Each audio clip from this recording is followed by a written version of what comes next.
저번에 힙 자료 구조를 확인해 보았죠. 자연스럽게 이어지는 내용, 힙 정렬을 한번 보도록 할게요. 원래 이전에 정렬 알고리즘을 한 묶음으로 강의했어야 했는데요. 힙 정렬은 트리의 바탕이 안 잡히고서는 설명이 까다로울 것 같아서 뒤로 좀 빼게 되었어요. 오늘 원래 목표했던 기수 정렬까지 확인해 보도록 할게요. 첫 번째 힙 소트. 힙 자료 구조를 먼저 복귀해 보면 완전 이진 트리의 형태를 갖추고 있다고 했어요. 완전 이진 트리가 뭐예요? 차수를 2개까지 가질 수 있고 가장 아래 레벨을 제외하고는 꽉 차 있어야 돼요. 마지막 레벨은 왼쪽부터 순서대로 채워져야 하는 트리였죠. 채워져 있죠? 이로써 완전 이진 트리라는 구조 덕분에 포인터 없이 배열 인덱스만으로 부모와 자식의 위치를 계산할 수 있다고 했어요. 보시면 0, 1, 2, 3, 4, 5예요. 이 구조를 이용해서 어떤 배열을 정렬하는 게 힙 소트, 힙 정렬입니다. 힙 정렬을 하기 전에 알아야 할 용어가 좀 있는데요. 바로 히피파이와 빌드 힙이라는 용어예요. 자, 노드를 보고 설명드릴게요. 지금 노드는 완전 이진 트리지만 최대 힙도 아니고 최소 힙도 아니에요.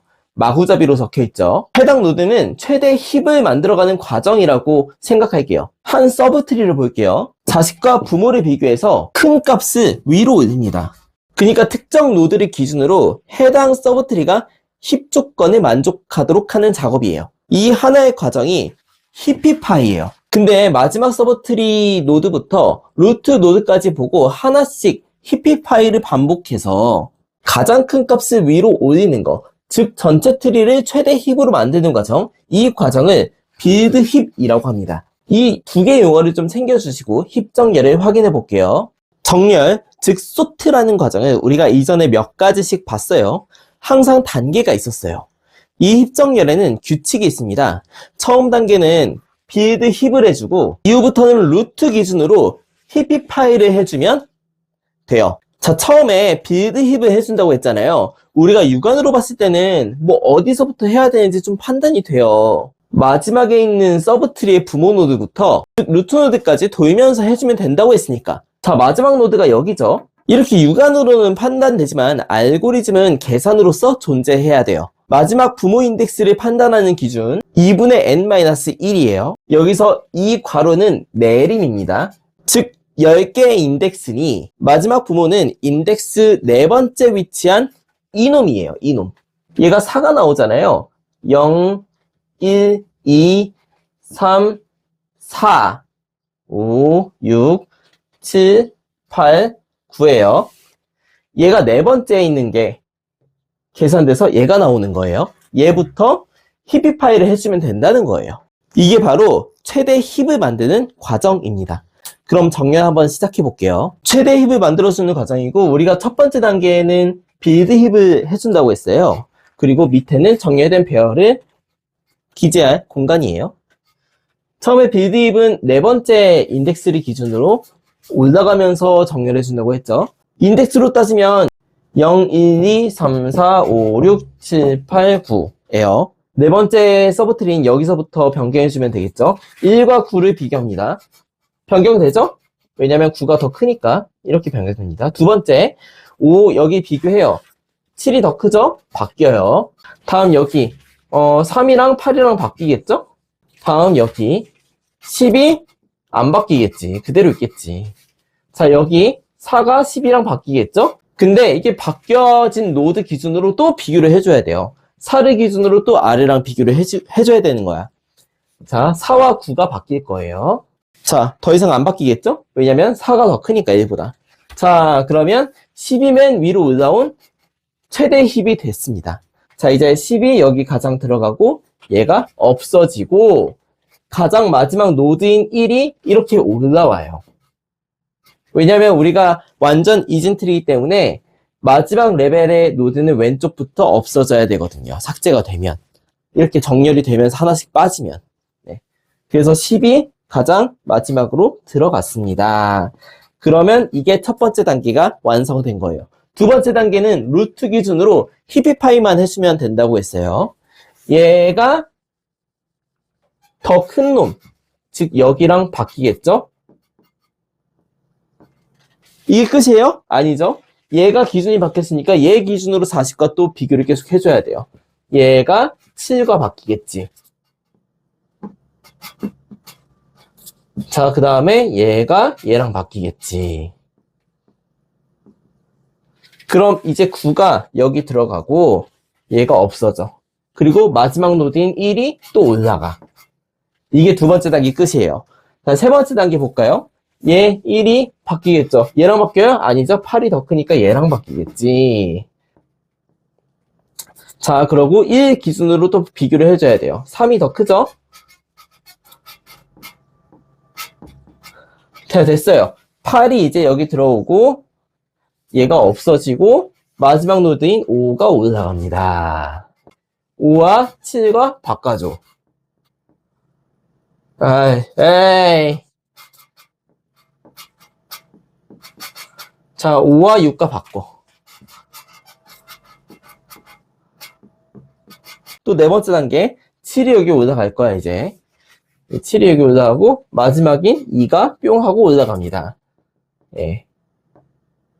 그럼 얘가 6과 바뀌겠죠? 자, 얘가 이제 5랑 바뀌겠지. 결국에 이렇게 되는 거예요. 이렇게 해가지고 끝까지 6. 에이씨, 약간 바뀌었잖아. 왜 그래? 5가 여기고 2가 여기 가지. 5, 4, 3, 2, 1. 이렇게 들어가는 거예요. 계속. 됐나요? 시간 복잡도를 한번 확인해 볼게요. 히비파이 과정을 한번 생각해 보면 부모와 자식이 교체되면서 또 아래 비교하고 매 단계마다 루트 노드부터 뭐 자식 노드까지 계속 교체가 이루어질 수도 있어요. 이렇게 n번 도는 거고요. 그러면 우리가 루트 노드부터 자식 노드까지 간다고 했으니까 이 과정은 로그 n이라고 치고 n번 돈다고 했으니까 이렇게 되겠지. 즉 시간 복잡도는 on 로그 n입니다. 수학적으로 더 자세하게 풀 수도 있지만 시간 복잡도는 이렇게 거린다고 대략적으로 생각해 주시면 돼요. 이해되셨죠? 나머지는 정리하는 부분에서 추가적으로 설명드릴게요. 두 번째 기수정렬, 레딕스 소트. 기수정렬은 여태까지 봐왔던 소트와는 조금 다른 성격을 가지고 있어요. 퀵정렬, 병합정렬, 힙정렬 이런 계열과는 사뭇 다른 느낌을 받을 거예요. 이 정렬을 시작하기 위해선 준비물이 좀 필요한데요. 바로 버킷이라는 놈이에요. 이것도 Q로 이루어진 버킷 10개요. 이 버킷은 0에서부터 9까지의 번호를 가지고 있어요. 그리고 정렬할 배열이 있으면 되죠. 버킷이라는 뜻은 값을 임시로 저장하는 공간이라고 생각하시면 됩니다. 기수정렬은 숫자의 자릿수 기준으로 정렬을 해주는 친구예요. 숫자의 1의 자리, 그 다음 두 번째 자리, 세 번째 자리, 즉 배열에 있는 가장 큰 숫자의 자릿수까지 이 과정을 반복합니다. 요점을 말씀드리자면 자릿수마다 해당 버킷에 올바른 공간에 넣고 Q의 성질을 이용해서 순차적으로 빼서 정렬한다는 거예요. 자, 말로써 이해가 안 되실 수 있으니 예시를 한번 들어볼게요. 자, 정렬 과정 한번 볼게요. 자, 이 배열 한번 정렬해 볼게요. 자, 우리가 가장 큰 숫자를 과정으로 과정을 반복한다고 했어요. 여기서 가장 큰 숫자는 800이죠. 자, 세 번째 자리까지 있으니까 3단계까지 과정을 반복할 거예요. 자, 1의 자리부터 들어간다고 할게요. 자, 1의 자리부터 들어가는데 170 보니까 끝자리가 0으로 끝나. 그럼 여기에 Q로서 들어가는 거예요. 순차적으로 170 들어가고 45, 45는 5니까 여기 들어갈 겁니다. 그 다음에 75, 75 여기 들어갈 거예요. 자, 90 여기 들어가요. 자, 802 여기 들어가겠죠. 24, 24 여기 들어가겠죠. 2 여기 들어가겠지. 6, 16 여기 들어가겠죠. 자, 그럼 빼볼게요. 자, 우리가 앞에서부터 Q로 들어갔으니까 Q는 선입선출이잖아요. 삐뽀 구조잖아요. 순차적으로 빼주면 되는 거예요. 170, 90, 802, 2, 24, 45, 75, 66. 됐나요? 그 다음에 두 번째 자리를 버킷에다 넣어보도록 할게요. 자, 들어갑니다. 170, 여기 들어가겠지. 90, 여기 들어가. 802 여기 들어가.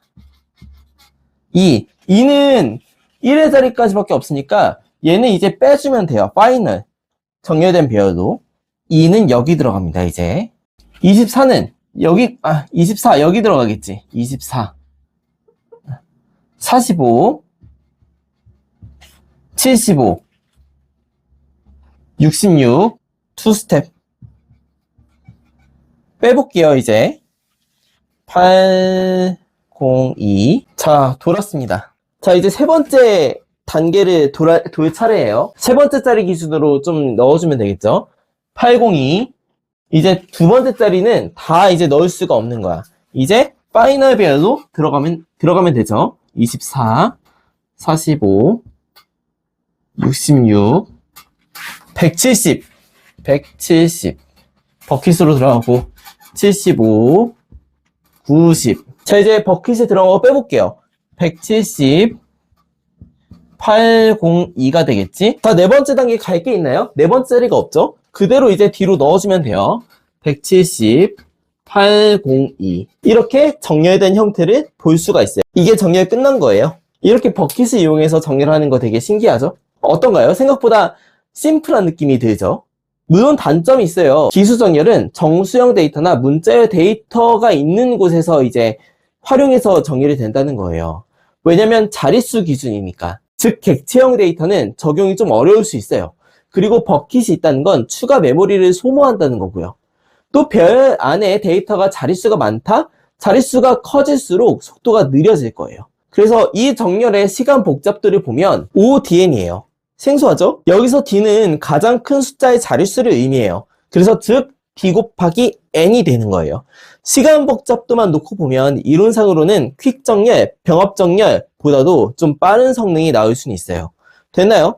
그럼 이제 한번 정리해 볼게요. 오늘 힙 정렬과 기수 정렬을 봤어요. 힙 정렬을 우선 다시 얘기해 보면 우선순위 Q라는 ADT, Abstract Data Type부터 힙 자료 구조까지 살펴보았고, 오늘 그 자료 구조를 이용한 힙 정렬을 살펴봤어요. 근데 이거 많이 쓰일까요? 실제로 힙 정렬이 구현되어 있는 자료 구조 구현체는 많이 없어요.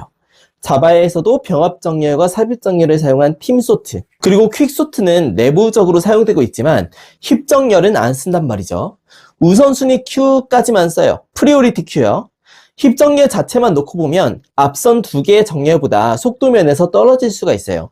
이유는 힙 정렬이 트리 구조를 따라 데이터를 이동하기 때문에 캐시 효율이 좋지 않아서 실제 성능이 떨어지는 경우가 많다고 보시면 돼요. 캐시에 대한 이야기는 컴퓨터 구조를 볼 때 좀 다시 말씀드릴게요. 다만 차이는 있어요. 병합 정렬은 추가 메모리가 많이 필요하지만 힙 정렬은 거의 추가 메모리를 사용하지 않죠. 생각해보면 배열 내부에서만 값이 수업되니까.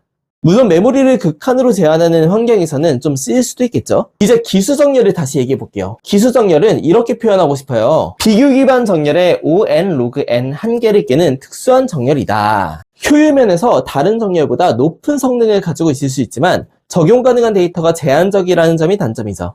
그래서 사실상 일반적인 애플리케이션 개발에서는 자주 사용되지 않아요. 그럼 어디에 사용될까요? 아파치 루신이라는 게 있어요. 간단하게 소개해드리자면 자바 기반의 검색 엔진 라이브러리예요. IT를 경험하시면서 엘라스틱 서치라는 검색 엔진을 다뤄보신 분도 계시겠지만 이 검색 엔진의 기초가 되는 게 루신이라는 라이브러리예요. 여기에 내부적으로 숫자 id나 정렬 최적화에 응용되는 경우가 있어요. 물론 그대로는 아니고 기수 정렬이 응용된 형태로요. 사실 루신은 역색인과 FSP 이와 같은 자료 구조를 활용하는데 나중에 배울 트라이와도 연결되는 개념들이 있어요. 트라이는 트리 종류 중 하나인데 트리 파트를 조금 더 진행해 보려고 해요. 우선 소트를 조금 더 진행해 보려고요. 그래서 다음에는 이어서 자바에서 아까 얘기했죠. 소트 중에서 팀 소트를 이용한다고요. 그 팀 소트를 한번 다뤄볼까 해요. 그 다음에 트리 좀 마무리 지어보도록 하겠습니다. 끝!